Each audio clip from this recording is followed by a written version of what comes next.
All right, as we look at this reading, it really falls very naturally into two parts. The first part begins with, I am the good shepherd. And the second part begins with, I am the good shepherd. And so that's how it is very neatly, not simply, or neatly divided, not simply because it's the same phrase. But the first is really a description, not a metaphor, a description of shepherding, at least shepherding in the ancient Near Eastern world. The good shepherd lays down his life for his sheep. It's very important for us to understand what we have as a description of shepherding, because it becomes a metaphor to understand Jesus. Now, it's very clear. What we have in the first part is the contrast between the owner and the employee. The owner being the shepherd, the employee being the hired man. And so it's important for us because of the way, as a metaphor, it is used. So the good shepherd lays down his life. That is a very risky job to be a shepherd, or it was a risky job to be a shepherd. So you are out there and there are animals that want your sheep and will attack you. And so a shepherd, the one who owns the flock, has a responsibility, excuse me, for the flock, but also for his family, because it would be his livelihood.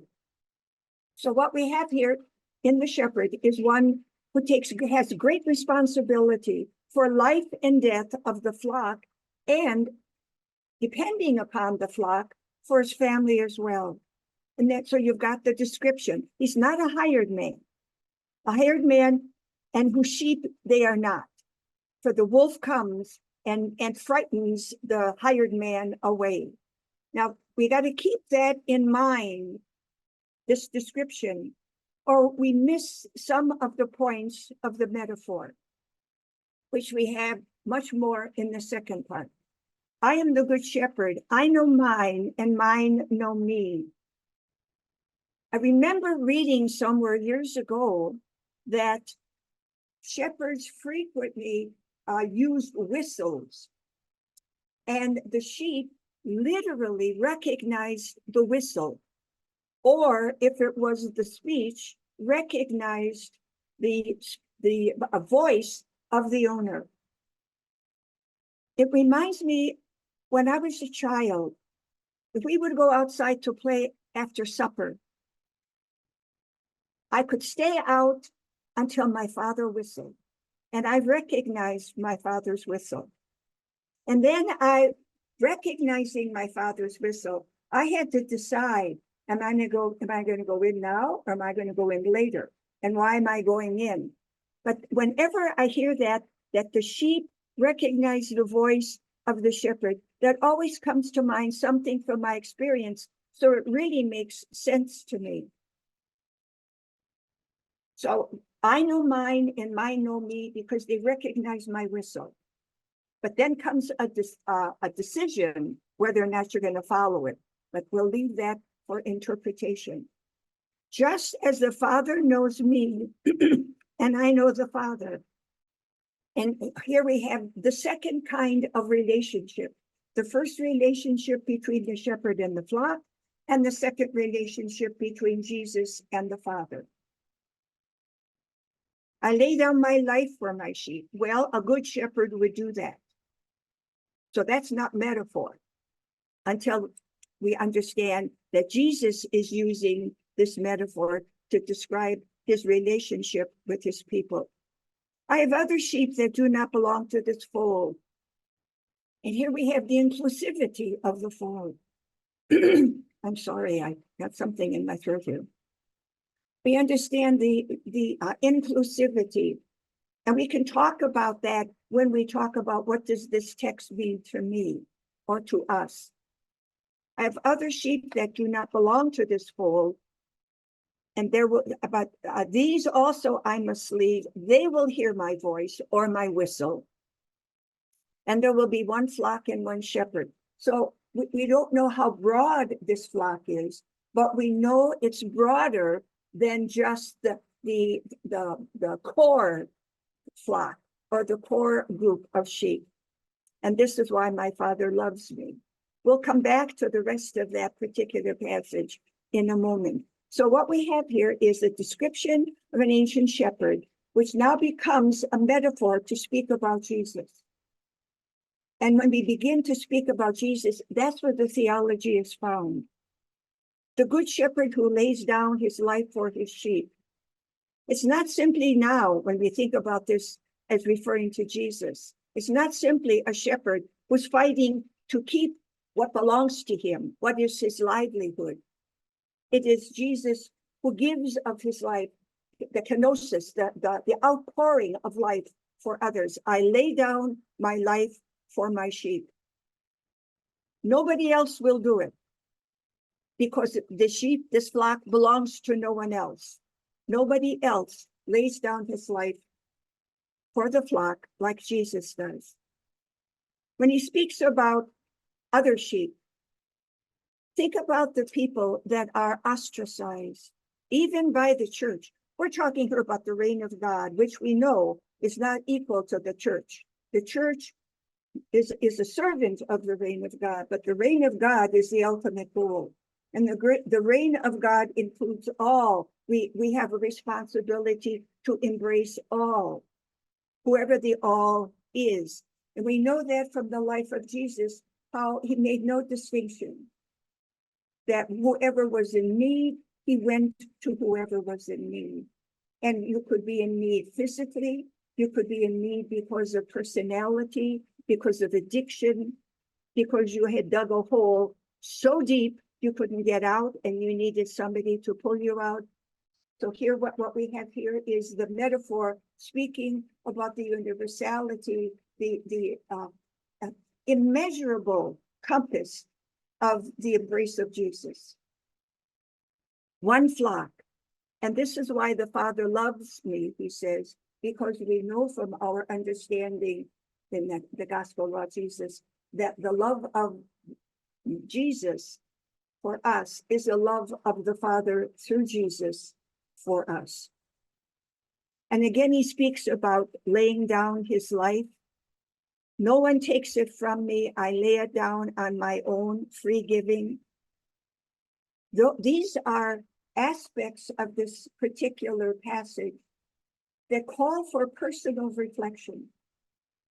Now, what I tried to do is, first of all, look at the shepherd, probably the life of a shepherd, or if not the life, certainly the occupation, how that became a metaphor to speak about Jesus. And if we stop here, then all we are is spectators. So often we are spectators of hearing the gospel read. We watch what's going on in the story, and even if we do very careful exegesis, we know what happened to them. But it's not supposed to end there. What does this story, what message does this story have for us? What message does Good Shepherd have for us? We are the flock. We are the ones who benefit from his being shepherd. And then, not in this passage, but in the entire gospel, we then become shepherds for others. It's the handing down of the responsibility. But look at it as, for this particular reading, as the flock. And think about your own life or our life. Our meaning members of community, members of family, members of local church, members of the country. We belong to all of these groups. They are a flock. Do we hear the whistle? How do we respond to the whistle? And each one of us must look into her or his life and be honest about how we respond or we don't respond. Because the very fact that you and I are interested in doing Lectio is evidence that we have heard something. Now, I'm speaking in metaphor, but you know what I'm talking about. I worry about people who actually hear something. But we use that as a metaphor. We have heard something. It may not have been clear. The question is not how clear it was. The question is, how have we responded? Did we go in when we heard the whistle, either to go to bed or to finish our homework or to sit with the family and watch a movie? Or however, what about you? What about me? I think that is a real call. Do we listen to our shepherd? He says, mine, they know my voice. What we do, but what do we do? Do we respond to the voice? Or do we just think, as I know I did as a child? I'm going to stay out just a little bit longer. What can they do to me? Well, I know what they could do to me because I know what they did to me, but I'm still alive. Right? You know, and you can smile, you know exactly what I'm talking about because, you know, you were kids as well. But we haven't outgrown that. Many of us have not, or all of us have not outgrown that. We do not always listen to the whistle. We don't always listen to his voice. And who is this? Again, I mean, I think about my father. I have a very loving remembrance of my father. My father was a very loving man, a very gentle man, a very strong man. But he was a lot of fun as well. And now, why do I wait until I'm an adult before I realize I must have been a terrible worry for him at certain times? Just as, why do we do what we do when we have such a loving shepherd? Why is it? You and I know better, but why do we still do what we do or don't do what we should do? How do we respond to the shepherd? And getting deeper into the theology, the shepherd who is really the Son of God, the relationship between the Father and the Son. Is it not fascinating that the relationship between the shepherd and the sheep, between Jesus, the Christ, and you and me, is compared to the relationship between the Father and the Son? Somehow or other, in a way that we can explain theologically, but we have no idea the implications of that because it is so incomprehensible.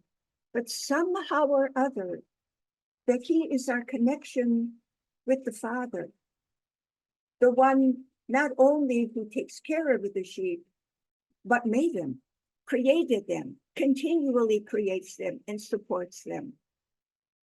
So he goes on in the text and speaks about the relationship between himself, the shepherd, and the Father, or the Son and the Father. And that relationship, as I said, is somehow or other offered to us.